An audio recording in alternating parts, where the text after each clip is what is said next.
Hello and welcome to Mtoto News Insight, where we bring you news and information about children as it comes to our desk. I am Anne Wamboi. 3 KCSE candidates say to be deregistered on the ongoing Kenya Certificate of Secondary Education by the Kenya National Education Council for cheating. This report is a roundup of the KCSE malpractices reported in 2018. The Kenya Certificate of Secondary Education national exams kicked off on Tuesday, November 6, 2018 with mathematics and chemistry theory papers. Over 600,000 candidates have sat for the exam that is scheduled to end on November 30th, marking a total of 3 weeks exam period. So far, 7 candidates are reported to be deregistered by the Kenya National Examination Council for cheating. As confirmed by NEC Chairman George Magoha, 2 students were arrested with cell phones in Northeastern, 1 in a school in Western, 3 in Garissa and 1 in Nairobi during mathematics paper 2. More so, 20 center managers have been arrested pending prosecution for abetting cheating. Confirming these actions was Education Cabinet Secretary Ambassador Amina Mohammed, who urged exam officials to be on alert the more after 3 candidates from Mwingi Central, Kitui County were arrested on November 13th. 15 people were arrested and arraigned for allegedly opening the second paper prematurely in Kisii County, while 2 other suspected masterminds of exam cheating and leaking syndicate were arrested and taken to custody. An early exposure ring of 15 people were arrested in Kisii as they prepared to answer questions from a photocopied examination paper with the intention of smuggling responses to candidates at the Munianko Secondary School in Kisii. This case has been taken to court.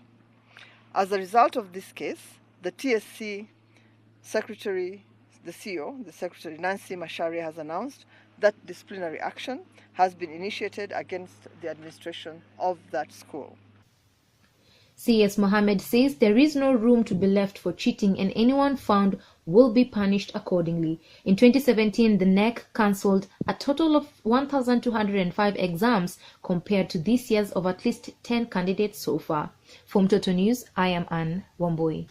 During the Media Network for Child Right and Development in Addis Ababa, the network converged for the annual meeting to discuss on how children's stories should be covered and how we can help them reach their full potential. Constance Ndeleko has more. It is important for everyone to ensure that we report right on children issues, a reason enough to understand what is going on in their world and how we should help them grow up in a sane environment. We converge at the capital city of Ethiopia to talk through how media should understand and learn on how to report issues that relate and affect children and carry the sensitivity of each story with all diligence and utmost respect. We are here to draw a barometer for media monitoring of children's reporting.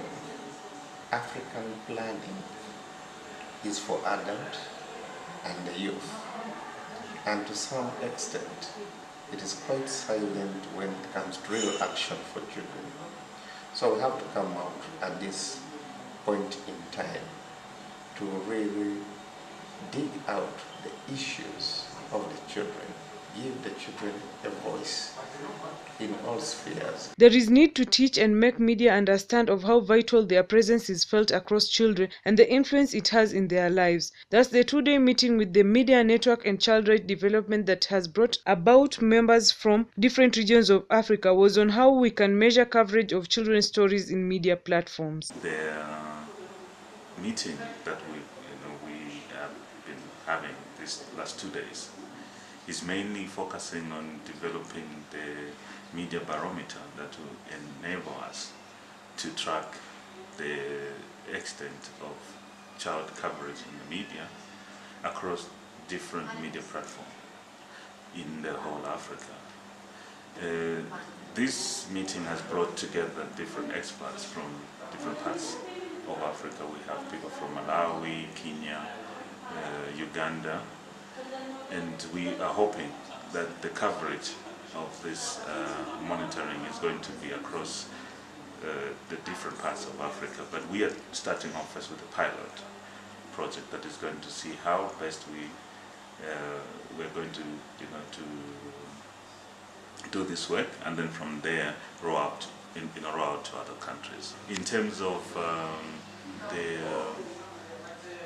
the coordination, we already have social infrastructure in terms of how this whole system is going to work. I think it's not for one institution to run, but it's looking at how best can we have the different networks that are focusing on child rights across East, Southern, North and even West Africa to be able to coordinate this. There have been loose ends and gaps in between where we had to fault media, but the big question is that do they understand of how the information should be disseminated about children? Do they know of the ethics and code of conduct that are expected of them while covering children's stories? We need to adequately focus on children to ensure we empower them effectively and enhance their capability so that they can contribute to Africa and the whole world by amplifying their voices. So we are running a project where we are reaching out to other countries to ensure that the promotion of children within the media is increased and that children's voices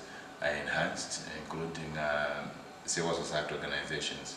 So we have now come up with the media barometer to ensure that we gauge how media responds to children's issues on the continent of Africa, and we are trying to see how that can influence our advocacy towards the media for them to be able to cover children more, because we need to see children being covered and also their voices being heard in the media, and also where we can have positive stories being projected in the media. The way forward is basically for us to ensure that we mobilize the media in Africa for them to focus on children, because children hold the successes that Africa is supposed to score.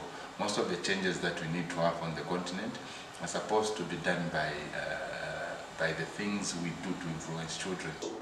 We are interested in Egypt to push for the participation of the children even in the research done, the field research done in the field about issues that's related to child rights and welfare. Very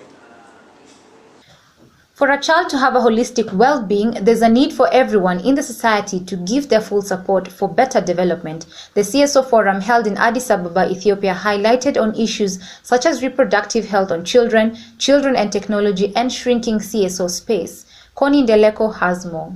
The 13th CSO Forum was held in Addis Ababa, where they held its 32nd ordinary session and pledged its commitment and support to the African Committee of Experts on Rights and Welfare of the Child in the execution of its mandate, the promotion and protection of child rights in Africa. As children, we are compiling a civil society report only as children that is going to go to the African Committee of Experts after our state party presents its periodic report. So then I've come to the CSO Forum so that I may be able to know the tips, so that when we go back, we're going to have a national conference whereby all child-led organizations are going to gather together, and then we're going to compile a report. So I've come to gain tips on what we may need to use and what we may need to know in compiling a report. Thank you. The CSO Forum raised concern of shrinking civil society space in the countries, particularly concerned about the situation of CSOs in Tanzania, where they cannot question the president when he said girls who got pregnant while in school cannot go back to school, and Burundi, where they deregistered all CSOs. The CSOs Forum recognizes that CSOs in respective African Union member states have to be accountable and credible in their operations, and is committed to ensuring values in their work as child rights defenders. The CSO Forum called upon the committee to advocate for accountability mechanism to end child marriage based on the strong policy framework and drive by President Edgar Lungu of the Republic of Zambia and Prime Minister Abiy Ahmed Ali of Federal Democratic Republic of Ethiopia. Marriage is between two consenting adults, and the child has no way of providing consent. The second thing about child marriage that I want to talk about is it's very, we actually address the symptomatic aspects of child marriage. When we say, yes, it's related to religion, or it's really related to tradition. Fundamentally, child marriage is about gender inequality. Do you know the percentage of men or young boys who get married before the age of 18? Do you know? It's 4%. Whereas girls, when I say 1, 2, 3, a girl got married. Every 3 seconds in the world, a girl gets married. So you see the disproportionate impact on girls on child marriage in comparison to boys. It's fundamentally an inequality. The value of girls in society is still perceived as property. And until we really get to talking about gender inequality, talking about religious, of course religion and tradition has an impact and has a role in perpetrating child marriage. But religion and tradition are just a manifestation of patriarchy. Until we get to gender equality, until all girls have access to education, have access to sexual and reproductive health and rights, have access, are empowered, it will be difficult to put an end to child marriage. Additionally, the forum has identified and proposes the following issues of the committee's consideration and adoption, such as children on the move, children and technology, reproductive rights, climate change and children, child labor, child participation and alternative care. Reporting from Addis Ababa, I'm Constance Ndeleko. More than 850,000 children aged between 6 and 17 years are out of school in Kenya, according to the Ministry of Education. Mandera County tops the list, followed by Garissa, Wajir, Turkana, West Pokot, Isiolo, Marsabit, Tana River and Nairobi at the bottom. According to the ministry's statistics, Mandera has a staggering 124,000 children out of school. Mandera represents 15% of the children who do not go to school in Kenya, Turkana 10%, Garissa 8.9% and Wajir at 6.7%. Speaking during a previous event, Director of Primary Education Habat Abdi said that a third of the 852,000 out-of-school children are living with disabilities, and many others are girls from extremely poor households, those in broken families, and those who drop out of school due to sickness and indiscipline. Abdi also added that children who join Early Childhood Development Centers (ECD) are likely to enroll for primary education. Abdi also called for alternative learning programs, informal education, mobile schools for nomadic communities, multi-grading systems, and inclusive education for those living with disabilities. World Children's Day is a fun day with a serious message. It is a day where children are encouraged to speak out about what matters to them, like education, safe spaces to learn and play, and positive environments. World Children's Day is commemorated each year on 20th November, and this year will mark this global day that raises awareness and vital funds for millions of children who are unschooled, unprotected, and uprooted.